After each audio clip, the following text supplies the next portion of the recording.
যেকোনো আন্তর্জাতিক আইনে ভারত বাংলাদেশের বিরুদ্ধে ইতিমধ্যে যুদ্ধ ঘোষণা করেছে।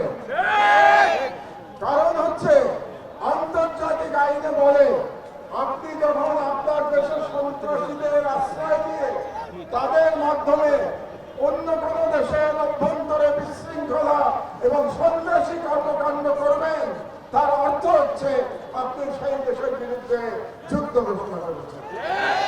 কাজেই আমি সরকারের প্রতি আহ্বান জানাচ্ছি, আপনারা অনতিবিলম্বে জাতিসংঘে ভারতের বিরুদ্ধে নালিশ উত্থাপন করুন।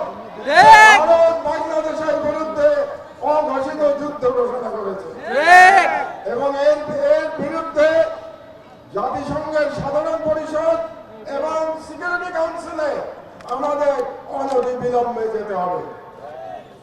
2 নম্বর, রাজনৈতিক দলগুলোর উদ্দেশ্যে আমি বলতে চাই, অনেক রাজনৈতিক নেতা বলে থাকেন যে ভারতের সাথে বন্ধুত্ব করা ছাড়া নাকি ক্ষমতায় যাওয়া যায় না, কিংবা ক্ষমতায় গেলেও টিকে থাকা যায় না।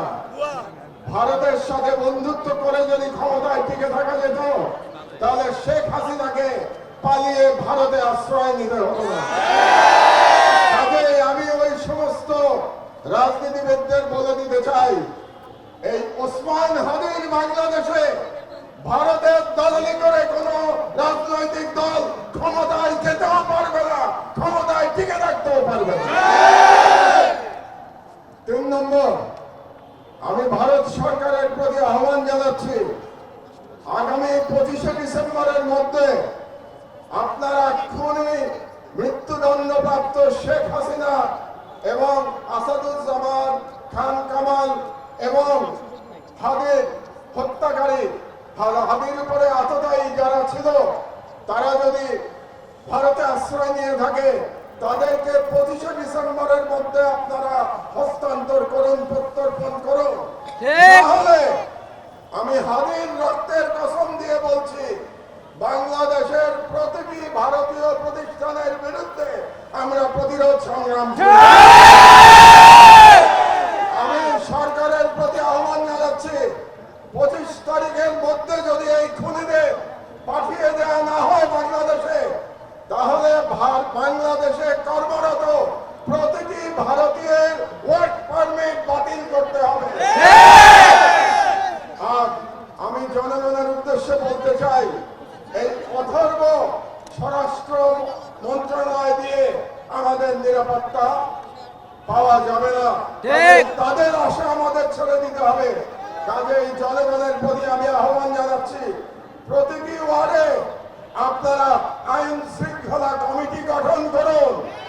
সমস্ত রাজনৈতিক দল মিলে একসাথে কমিটি গঠন করুন।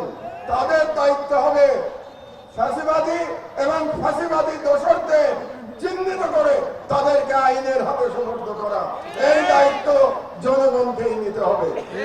এই কটি কথাই আমি আজকে বলতে চাই। সন্ধ্যা হয়ে গেছে, আমাদের হাদি হয়তো এতক্ষণে সিঙ্গাপুরে পৌঁছে গেছে।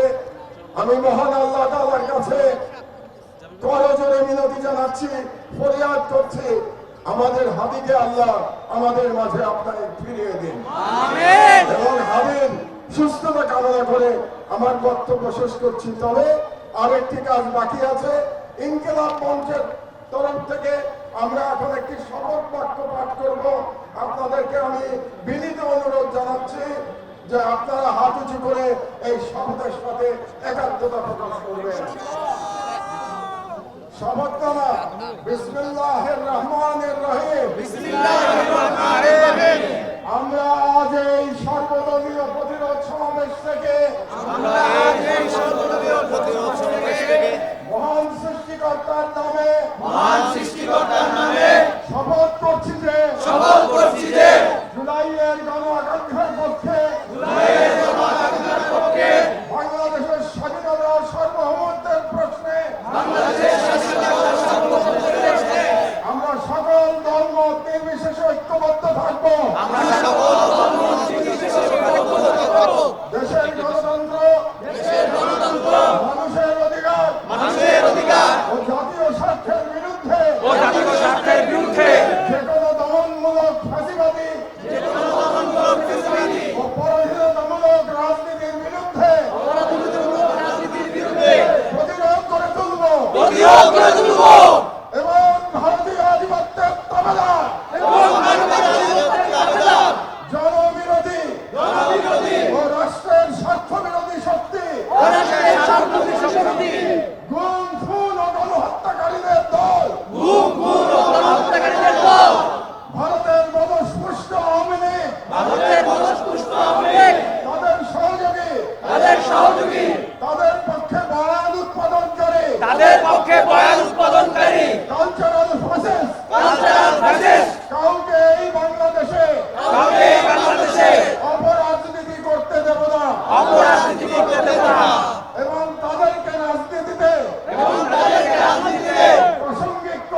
বাংলাদেশের প্রশ্নে আমরা অবসীন থাকবো। এই মর্মে আমরা শপথ গ্রহণ করলাম।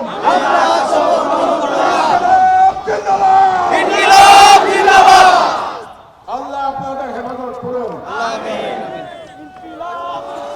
প্রিয় সংগ্রামী বন্ধুগণ, আমরা কোনো তাড়াহুড়া করব না।